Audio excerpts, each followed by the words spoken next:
자, 오늘같이 추운 날 난방비 걱정하시는 분들 참 많을 것 같은데요. 주부 이슈에서 취재해봤습니다. 네, 사실 힘든 살림살이 때문에 난방비 한 푼이라도 줄여보겠다고 우리 주부들 커튼이며 뽁뽁이까지 총동원을 하는데요. 그런데 보일러 사용을 자제했는데 한 달 난방비가 130만 원이 나왔다면 어떠시겠습니까? 대체 원인이 뭘까요? 취재했습니다. 매서운 칼바람이 전국에 불어닥친 요즘 난방비 절약을 위한 노력은 때와 장소를 가리지 않습니다. 걱정되는 거야 뭐 저 연료비가 제일 걱정이죠. 불 안 떼고 그냥 전기장판으로 꼈다 껐다 하지. 난방 그거에 걱정 제일 많이 하죠.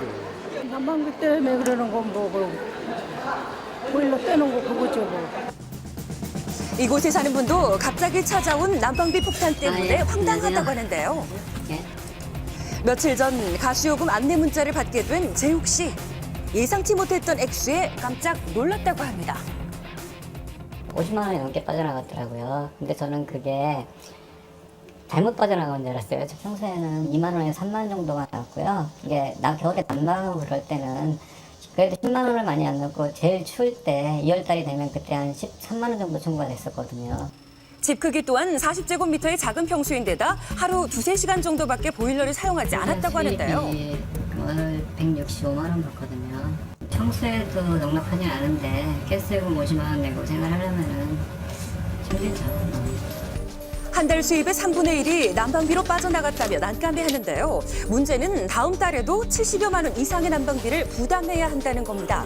아무리 생각해도 이유를 알 수 없다고 하는데요. 통화를 했는데 통화를 할 때 일단 이번 달 요금이 51만 3천 원이 나온 거 보고 놀랬지만 다음 달 요금은 70만 원 돈이니까 갑자기 가슴이 그냥 매겨하는 느낌. 사용량에 비해 과다한 요금 부과가 억울하다는데 2달 사이에 난방비 폭탄, 그 원인은 무엇일까요? 도시가스에서는 그때 원인을 바로 밝히지 못했었고요. 추후에 저희가 보일러 온수배관하는 쪽에서 물이 새서 계속 그게 돌아가는 걸 알았거든요. 그리고 며칠 후 원인이 밝혀졌습니다. 바로 보일러 가스배관 이상으로 인한 누수 때문이었는데요. 다행히 보일러 수리비는 집주인이 부담했지만 100만 원이 넘는 난방비에 한숨부터 나옵니다. 답답한 마음에 해당 도시가스 업체에 전화를 걸어봤는데요. 가스 계량기를 검침값이 한번 튀면 사용량이 튀면 현장 확인을 하거든요.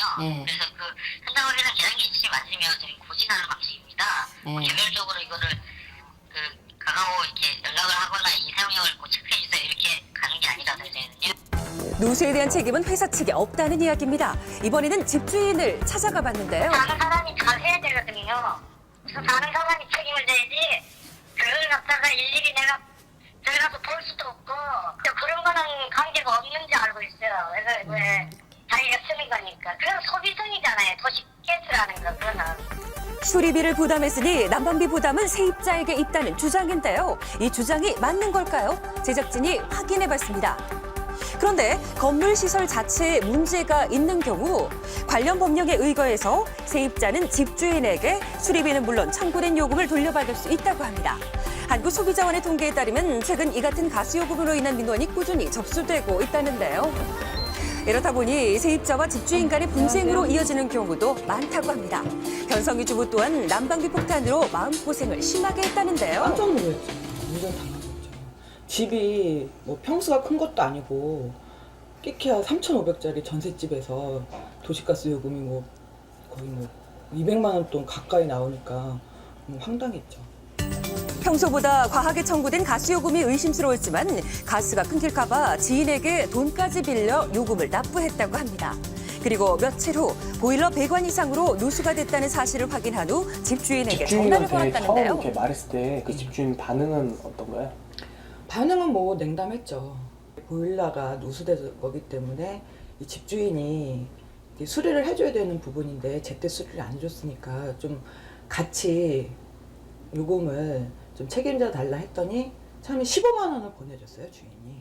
이 170만 원 넘는 돈을 저 혼자 부담하기에는 너무 억울하다는 생각이 들더라고요. 서로 책임을 떠넘기다가 결국 감정 싸움으로 이어진 두 사람. 그러나 대한법률구조공단을 통해 납부한 도시가스 요금을 돌려받을 수 있었다고 합니다. 집주인이 약 100만 원 좀 넘게 저한테 통장으로 입금을 해 주어서 이제 저는 이 사건을 원만하게 이제 마무리를 짓게 됐죠. 그 후 겨울이 시작되면 도시가스 점검부터 한다고 합니다. 통상적으로 이해할 수 없을 정도로 많이 증가됐다면 분명히 어떤 구조적인 문제가 있는 것이니까 그 부분에 관해서 작은 비용이라도 들여서 꼭 확인하시고 수선해야 됩니다. 겨울철 더 자주 사용하게 되는 도시가스 보일러 꼼꼼하게 점검해서 난방비 폭탄 걱정에서 벗어나시기 바랍니다. 혹시 지난달 난방비 폭탄 맞으셨습니까? 보일러 누수되고 있는지 도시가스 새고 있는지 한번 확인해 보시기 바랍니다. 이럴 경우에 이 집주인이 책임을 져야 된다라는 얘기죠. 예, 일단은 뭐 그 요금이 과도하게 나온 경우 공급자에게는 책임을 물을 수가 없다고 합니다. 그렇기 때문에 보일러나 계량기 자주 확인을 해서 이상이 있는지 없는지 확인하셨으면 좋겠고요. 혹시 세입자와 집주인 간에 분쟁이 생겼다면 각 도에서 운영하고 있는 집합건물 분쟁조정위원회나 법률구조공단에서 운영하고 있는 분쟁조정위원회를 찾는 것이 도움이 된다고 합니다. 세입자 집주인의 책임 한번 정리 좀 해주세요. 전월세에서는 각자의 이제 수리 비용 같은 경우에는 100만 원 같이 중대한 하자 비용 같은 거 있잖아요. 그런 거는 이제 집주인이 책임을 지는 거고요. 문고리 등 5만 원, 10만 원 소규모 같은 경우는 세입자가 이제 책임지는 건데 보일러 같은 경우에는 원칙적으로 집주인이 책임지지만 만약에 세입자가 관리를 잘못해가지고 동파가 된 경우는 또 세입자가 책임질 수 있으니까 평상시에 관리를 잘해야 될 것으로 보입니다.